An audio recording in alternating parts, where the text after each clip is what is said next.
ఇటీవల కాలంలో ఒక high court unnatural sex is not offence అని ఇవ్వటం జరిగి చాలామంది మేధావులను ఆశ్చర్యపరిచింది. ఎందుకంటే ఒక పర్టికులర్ కేసులో ఆమె కంప్లైంట్ ఇచ్చినప్పుడు భర్త నా మీద అన్‌న్యాచురల్ సెక్స్కి ఫోర్స్ చేస్తున్నాడు అని ఇచ్చినప్పుడు అతను హైకోర్టుకి వెళ్ళటం జరిగింది. భర్త తన మీద నేరం కొట్టేయాలని. సరే, కేస్ టు కేస్ బేసిస్గా రాజ్యాంగ న్యాయస్థానాలకి విచక్షణ అధికారాలు ఉన్నాయి కాబట్టి దాన్ని ప్రామాణికంగా తీసుకొని కేసు పూర్వపరాలు పరిశీలించి తగిన తీర్పు ఇచ్చే అవకాశం రాజ్యాంగం వాళ్ళకి కల్పించింది. కానీ పర్టికులర్ కేసులో అన్‌న్యాచురల్ సెక్స్ ఈజ్ నాట్ అఫెన్స్ అని ఇవ్వటం వల్ల భవిష్యత్తులో వచ్చే పరిణామాల్ని ఆలోచించటంలో ఆ ఉన్నత న్యాయస్థానం విఫలమైందని చెప్పాలి. ఎందుకంటే ఈ పర్టికులర్ కేసులో, అంటే ఏ కేసులో అయితే జడ్జిమెంట్ ఇవ్వటం జరిగిందో హైకోర్టు న్యాయస్థానం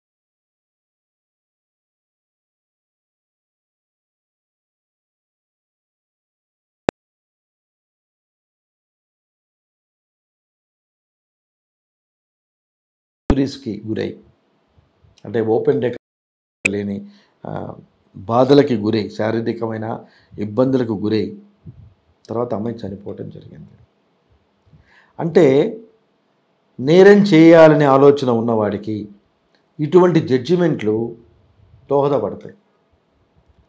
మరి రాజ్యాంగం, న్యాయస్థానాలు, అంటే ఉన్నత న్యాయస్థానాలు ఈ రకమైన తీర్పులు ఇవ్వటంలో దాని ముఖ్యోద్దేశం ఏంటో అనేది వారి వారి విచక్షణకు వదిలేయాలి. అలాగే వెరీ రీసెంట్గా మరొక హైకోర్టు భార్య ఎవరితోనైనా ఫ్రెండ్షిప్ చేయొచ్చు, వాళ్ళిద్దరి మధ్య లైంగిక సంబంధాలు ఉండనంత వరకు అది నేరం కాదు, భర్త ఎటువంటి ఇంటర్ఫీరు కాలేదు అని చాలా ఆశ్చర్యకరమైన తీర్పు ఇవ్వటం జరిగింది.